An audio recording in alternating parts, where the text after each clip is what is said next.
গোস্বামী পাদ ভক্তি রসামৃত সিন্ধু আর উপদেশামৃত। উপদেশামৃত তুমি জানো, উপদেশামৃত সেই ছোট বইটা যেটা লাগে এটা। আর ভক্তি রসামৃত সিন্ধু সেটা অমর বই। আর সেই অমর বইয়ের এক জায়গাতে লিখছেন, হ্যাঁ হ্যাঁ হ্যাঁ আমি পড়েছি তো, চলে গেছে তাহলে কোথাও পড়ি না তো।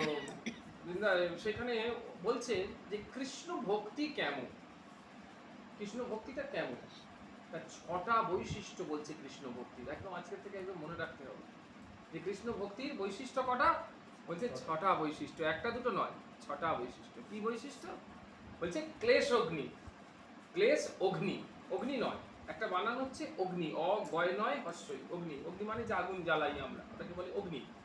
আর অঘয় নয় অগ্নি, অগ্নি মানে হচ্ছে শত্রু, শত্রুঘ্ন মানে শত্রুদের যে শত্রু, অগ্ন থাকলে ওটা শত্রু, ঘ থাকলে হচ্ছে শত্রু, আর গ থাকলে হচ্ছে আগুন। তাহলে অগ্নি, আর একটা হচ্ছে অগ্নি। তাহলে ক্লেশ অগ্নি, অঘয় নয় দীর্ঘই। তার মানে সমস্ত ক্লেশ কৃষ্ণ ভক্তি নষ্ট করে দিতে পারে। এটা 1 নম্বর বৈশিষ্ট্য। 2 নম্বর বৈশিষ্ট্য কি? আমাদের যাবতীয় অশুভ সব নাশ করে দিতে পারে। কে নাশ করে দিতে পারে? কৃষ্ণ ভক্তি। তাই এর নাম কি? শুভদা। তারপরে কি কৃষ্ণ ভক্তি কি বলেছে? যে কেউ কৃষ্ণ ভক্তি অর্জন করতে পারবে। রাস্তা দিয়ে যাচ্ছে সবাই কৃষ্ণ ভক্তি অর্জন করতে পারবে? ভাগবত পাঠ শুনতে গেলেই কৃষ্ণ ভক্তি অর্জন করতে পারবে না। তাহলে এটা খুব দুর্লভ। তাই বলছে সুদুর্লভা। তাহলে কৃষ্ণ ভক্তি হচ্ছে সুদুর্লভা। আর কি? কৃষ্ণ ভক্তি হচ্ছে সান্দ্রানন্দ বিশেষ আত্মা। এই কথাটা একদম নতুন, এই কথাটা এর আগে খুব একটা বলা হয়নি। সান্দ্রানন্দ, সান্দ্র শব্দটার অর্থ দন্তে সহায়কা দন্তে নয় দয় রফালা। এই সান্দ্র শব্দের অর্থ তুমি শুনেছো?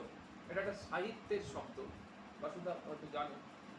তরল অথচ গাঢ়, একে এক কথায় বলা হয় সান্দ্র।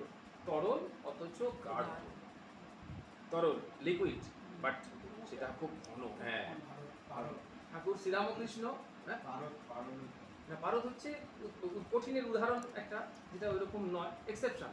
কিন্তু পারদ ওইরকম নয়। পারদ তো হাতে দিলে পিচ্ছিল চলে যায়, হ্যাঁ, কিন্তু ওরকম গাঢ়টা নয়। দুধকে যদি ঘন করে ফোটানো হয় তাহলে এরকম হয়।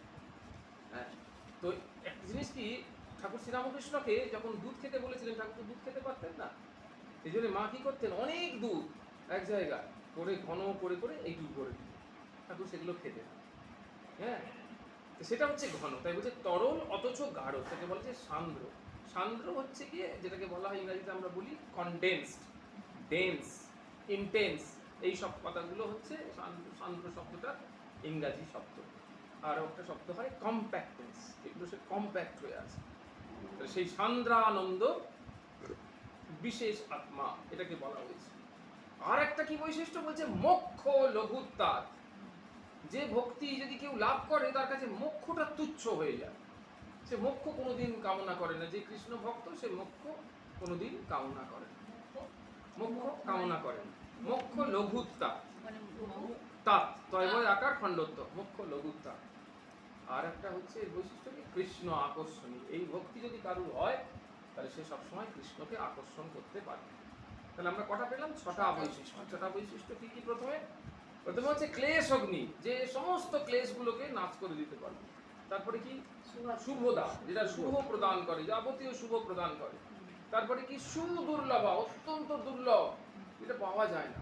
তারপরে সান্দ্রানন্দ বিশেষ আত্মা, সেটা হচ্ছে তরল অথচ গাঢ়, অত্যন্ত ঘন। তারপরে কি? মোক্ষ লঘুত্তা, যারা কৃষ্ণ ভক্ত তারা মোক্ষ পর্যন্ত চায় না। ভগবান এসে বলে তোমাকে মোক্ষ দিচ্ছি, বলে আমার মোক্ষ দরকার নেই, আমি কৃষ্ণ ভক্ত হিসেবে থাকতে চাই। আর সবশেষে সেটা কি? কৃষ্ণ আকর্ষণ। এটাকে বললেন ধ্রুব গোস্বামী পাদ, কৃষ্ণ ভক্তির বৈশিষ্ট্য বললেন।